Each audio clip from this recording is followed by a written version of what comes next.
सहारा enterprises तुमच्या स्वप्नातली गाडी आता कमी किमतीत. इचलकरंजी शहरालगत असलेल्या कबनूर चंदूर रोडवर कोन्नूर पार्कमधल्या सहारा एंटरप्राइजेस इथं पश्चिम महाराष्ट्रातली विविध बँका आणि फायनान्स कंपन्यांनी जप्त केलेल्या जुन्या दुचाकी आणि चारचाकी गाड्यांची विक्री केली जाते. शोरूम किमतीपेक्षा 25 ते 50% कमी दरात, उत्तम स्थितीत आणि संपूर्ण कागदपत्रांसह त्वरित डिलिव्हरी. दुचाकी 20,000 पासून पुढे तर चारचाकी 50,000 पासून पुढे. आपल्या पसंतीची कार किंवा बाईक आता अगदी परवडणाऱ्या दरात घेऊन जा. विश्वास, पारदर्शक व्यवहार आणि उत्तम सेवा हेच आमचं वैशिष्ट्य.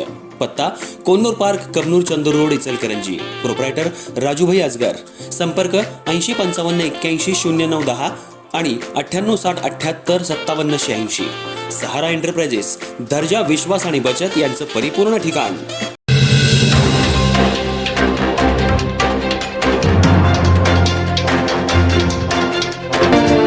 8 एप्रिल 2019 रोजी कोल्हापूर पोलिसांना मिळालेल्या गुप्त बातमीनुसार यादवनगर इथं छापामारी करून सलीम मुल्ला, राजू मुल्ला आणि फिरोज मुल्ला यांच्या मटका जुगाराच्या कार्यालयावर आणि घरावर मटका जुगाराचे आकडे घेत असताना आणि मटका जुगाराचा हिशोब करत असताना पोलीस पथकानं छापा कारवाई केली असता टोळी प्रमुख सलीम मुल्ला आणि अनोळखी 30 ते 40 आरोपी हे सलीम मुल्ला आणि शमा मुल्ला यांच्या सांगण्यावरून आणि चिथावणीवरून बेकायदेशीर जमाव करून छापा पथकावर हल्ला करून परिवीक्षाधीन पोलीस अधीक्षक यांचं सर्व्हिस पिस्टल बळजबरीनं हिसकावून घेऊन ते पोलीस पथकातील कर्मचाऱ्यांच्यावर रोखून त्यांना जीवे ठार मारण्याचा प्रयत्न करून पिस्टल आणि 5 जिवंत काडतुसं घेऊन पळून गेल्यानं टोळी प्रमुख शमा मुल्ला, तौफिक चिखलगार, सज्जाद नायकवडी, फिरोज मुजावर आणि इतर आरोपी यांच्याविरुद्ध राजारामपुरी पोलीस ठाणे कोल्हापूर इथं गुन्हा नोंद करण्यात आला होता. या गुन्ह्याच्या तपासादरम्यान सर्व आरोपी यांनी संघटित होऊन स्वतःची आर्थिक फायदा होण्यासाठी गुन्हा केल्याचं निष्पन्न झाल्यानं या गुन्ह्यात महाराष्ट्र संघटित गुन्हेगारी नियंत्रण कायद्याअंतर्गत कारवाई करून सम्राट सुभाष कोराणे याला आरोपी करण्यात आलं होतं. सम्राट कोराणेतर्फे उच्च न्यायालय तसंच सर्वोच्च न्यायालय यांच्याकडे अटकेपासून संरक्षणासाठी अर्ज दाखल केले होते.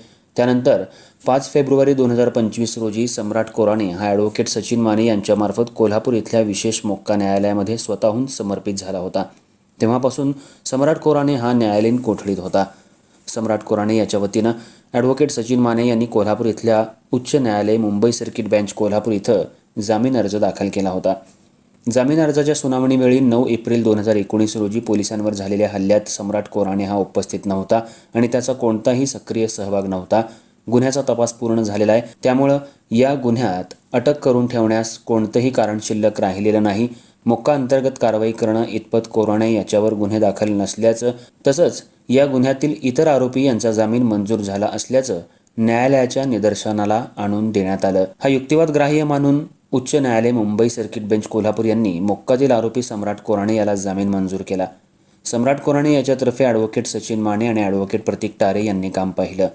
सम्राट कोराणे हा कोल्हापूर जिल्ह्यात सामाजिक आणि राजकीय कार्यात अग्रेसर असल्यानं या जामीन अर्जाच्या सुनावणीकडे संपूर्ण जिल्ह्याचं लक्ष लागून राहिलं होतं.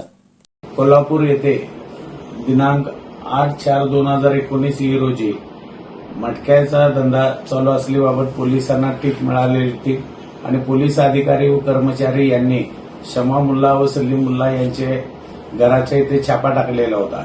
त्या छाप्याच्या दरम्यान पोलीस कर्मचारी व पोलीस अधिकारी यांच्यावर जमाव करून हल्ला करून त्यांच्याकडील पिस्तल व जिवंत काडतुसे हिसकावून घेऊन गेल्याचा गुन्हा राजारामपुरी पोलीस स्टेशन येथे दाखल झालेला होता. सदर गुन्ह्याची व्याप्ती व सदर गुन्ह्यात काही मटकाबुक्की सहभागी असल्याच्या कारणावरून मोठ्या प्रमाणात कारवाई झाली व त्याच्यामध्ये मोक्का अंतर्गत गुन्हा नोंद करण्यात आलेला होता. त्यामध्ये सम्राट कोराणे या सुद्धा आरोपी क्रमांक 43 करण्यात आलेले होते. त्यानंतर 2019 सालापासून सम्राट कोराणे यांनी त्याला अटकेपासून संरक्षण मिळण्यासाठी तसेच मोक्का रद्द करण्यासाठी सर्वोच्च न्यायालयात सुद्धा अर्ज दाखल केलेला होता. त्यानंतर दिनांक 5 जून 2025 रोजी सम्राट कोराणे हा त्याच्या वकिलामार्फत कोल्हापूर येथील मोक्का न्यायालयात स्वतःहून समर्पित झालेला होता. त्यानंतर त्यास न्यायालयीन कोठडीत ठेवण्यात आले. त्यानंतर त्याचा मोक्का कोर्टात जामीन अर्ज फेटाळण्यात आला. त्यानंतर उच्च न्यायालय सर्किट बेंच कोल्हापूर, मुंबई उच्च न्यायालयाचे सर्किट बेंच कोल्हापूर येथे आम्ही सम्राट कोराणे मार्फत जामीन अर्ज दाखल केलेला होता. सदर जामीन अर्जाची सुनावणी झाली त्यावेळी आमच्यातर्फे युक्तिवाद करण्यात आला की सम्राट कोराणे हा दिनांक 8/4/2019 रोजी जो पोलिसांवरती हल्ला झालेला होता त्या गुन्ह्यात प्रत्यक्ष सहभागी नव्हता. त्यानंतर त्याच्यावर केवळ इतर साक्षीदारांच्या जबाबात नाव आल्यामुळे आरोपी करण्यात आले, परंतु प्रत्यक्ष 8/4/2019 रोजीच्या घटनेशी त्याचा कोणताही संबंध नव्हता. यातील टोळी प्रमुख व इतर आरोपींनाही जामिनावर सोडण्यात आलेलं आहे आणि आता सम्राट कोराणे याला अटकेत ठेवण्याचे कोणतेही कारण शिल्लक राहिलेले नाही. हा युक्तिवाद ग्राह्य मानून उच्च न्यायालय यांनी जामीन मंजूर केलेला आहे.